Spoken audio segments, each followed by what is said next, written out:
Lockdown में sir क्या आप लोगों ने किया, कैसा आपका बिजनेस रहा, और उस दौरान आपने क्या कार्य किया, इसके बारे में थोड़ा चैनल के माध्यम से बताएं सर। देखिए सर, हम लोग का जो बिजनेस था, व्यवसाय हम लोग करते हैं, खासकर सैलून। तो लॉकडाउन में वो तो सरकार की तरफ से बंद कर दिया गया था, परमिशन ही नहीं था, क्योंकि वो स्पेशल सर्विस में नहीं आता है सैलून सेवा। तो काफ़ी दिक्कतें हुई सर, स्टाफ लोग भी बेरोजगार हो गए थे, खुद भी पैसों की कमी, जो आर्थिक स्थिति थी वो खराब होने लगी, क्योंकि आमदनी का कोई और स्रोत नहीं था।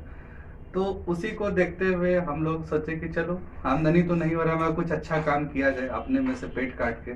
तो हम लोग ने 8 मई को शुरुआत किया था मिशन अन्नदान के नाम से, जिसमें मुख्यतः रूप से हम लोग 100 लोग को खाना डेली हम लोग दे रहे थे। उसके बाद फिर हम लोग धीरे धीरे धीरे धीरे पूरे पटना में हर जगह, हर कोने में, चाहे वो गांधी मैदान का क्षेत्र हो, चाहे वो कंकड़बाग का क्षेत्र हो, गर्दनी बाग हो, बाईपास हो, या कहीं भी हो, हर जगह हम लोग ने खाना बांटा। और खाना बांटने के बाद हम लोग फिर राशन भी लोगों को मुहैया कराए, और उसके बाद साबुन, मास्क इत्यादि सभी चीज का हम लोग ने पूरे महीने, 1 महीना लगातार वितरण किया।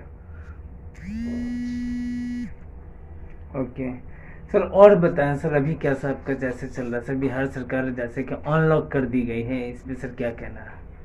देखिए, अभी तो जो गाइडलाइन आया है उसमें आप लोग को पता होगा सर कि अल्टरनेट डेज करके काम करने का हम लोग को अभी परमिशन मिला है। तो उसमें आपको सैलून की जो सुविधाएं हैं उसको सोमवार, बुधवार, शुक्रवार 3 दिन का दिया गया परमिशन, जो कि आपको सुबह 6 बजे से अपराह्न लेके 7 बजे शाम तक है। तो उसी तरह से हम लोग एक दिन गैप करके अभी चला रहे हैं। इसी तरह से जो है खर्चा पानी जो है अभी उतना तो नहीं आ रहा है, मगर वही कम से कम राशन पानी का सहयोग मिल रहा है कि हाँ भाई चलो कुछ गुजर निकल जाए, कुछ भी कमा के, उस तरीके से हम लोग सैलून चला रहे हैं। और क्या सर संदेश, जैसे कि बिहार में तीसरा लहर आने वाली है, डेल्टा वेरिएंट एक नया अभी आ गया है, इस पे क्या कहना आपका। देखिए, डेल्टा वेरिएंट जो कि है, शुरुआत हो चुका था विदेश से। सबको पता है कि सिंगापुर, ये सब जो हमारा यूके वगैरह है, वहाँ पे ऑलरेडी हो चुका है। और वहाँ से फिर बढ़ के जो हमारे मेट्रोपॉलिटन सिटीज़ हैं, जैसे दिल्ली, मुंबई, पुणे, वहाँ पे बहुत सारे केसेस अभी डेल्टा वेरिएंट के देखे जा चुके हैं। तो ये क्या है, अभी इसका जो क्षमता है इस वायरस का, जैसा कि लोग बता रहे हैं और लोग गणना कर रहे हैं, कि ये काफ़ी ज़्यादा इस बार प्रभाव पड़ सकता है, जो हम लोग पिछला 2 फेज को पार किए। तो इस बार तो यही कहेंगे कि बच्चों को भी बोला जा रहा है कि बचा के रखना है, खुद को भी बचाना है। तो सभी लोग मास्क लगा के हम लोग रहेंगे, और जितना हो सके हम लोग उस चीज़ का पालन करके एक दूसरे को बचाने का कोशिश करते रहेंगे, जिस तरह से किए हम लोग। और सर क्या संदेश देना चाहते हैं बिहार वासियों को, आखिरी सा सवाल सर। सर, बिहार वासियों को यही संदेश है हमारा, कि जिस तरह से हम लोग सेवा किए, उस तरह से सब लोग निकले अपने घर से बाहर, मगर अपने आप को बचा के भी निकले। ये नहीं कि हाँ निकल गए और अपना कोई सेफ्टी नहीं देखे, क्योंकि जो स्थिति हुई थी बिहार की, जो हम लोग ने देखा था 1 महीने पहले, वो काफी बहुत भयावह जो होता है वो था। एक बार में घाटों पे हम लोगों ने देखा है कि लगभग एक समय जो होता था 1 से 2 घंटा के दौरान में 80 से 100 लाश जलता था। तो ये सब देख के एक अंदर से अच्छा नहीं लगता था, कि बताइए लोग मर रहे हैं बिना कोई कारण के, जो लोग कुछ गलत भी नहीं किए वो भी उसमें पिसा रहे थे कोरोना वायरस के कारण।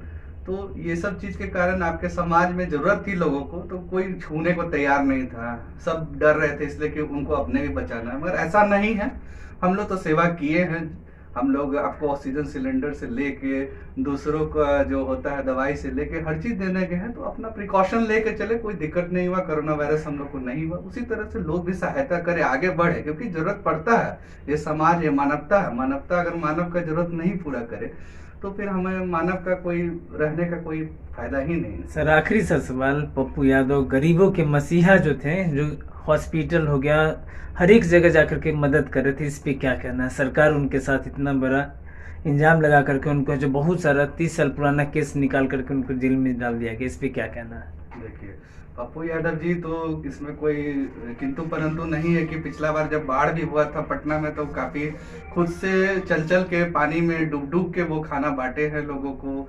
और उसके अलावा बिस्किट हो गया, पानी हो गया, राशन हो गया, सब चीज वो दिए थे। सारे मीडिया वालों ने कवर किया था। लोग जान भी रहे कि कंकड़बाग क्षेत्र में पूरा डूब चुका था पिछले बार बाढ़ में। और इस बार कोरोना वायरस में भी हम लोग ने देखा कि वो खुद से सेवा दल चला रहे थे। उस मुहिम जो थी काफी अच्छी थी उनकी, जाप पार्टी जो है उनकी। तो ये कहीं ना कहीं उनमें मानवता का परिचय था, और उस मानवता का परिचय लेते हुए खुद जाते थे अस्पतालों में, लोगों का दुख हाल पूछते थे कि भाई क्या आपको दिक्कत है, नहीं है। तो ये एक अच्छी चीजें थी, इससे कोई दिक्कत नहीं होना चाहिए था। मगर सरकार जो हमारा जो चीफ जस्टिस जो साहब हुआ, हमारा जो कोर्ट है, तो उनका कहना है कि कुछ केसेस वगैरह उनके पुराने थे, उसको खोल के उनको किया गया है। तो उसके लिए तो आप जान रहे हैं कि माननीय न्यायाधीश का हम लोग वेट करेंगे, चाहे जो भी हो, चाहे यही ठीक, कहेंगे। Thank you sir.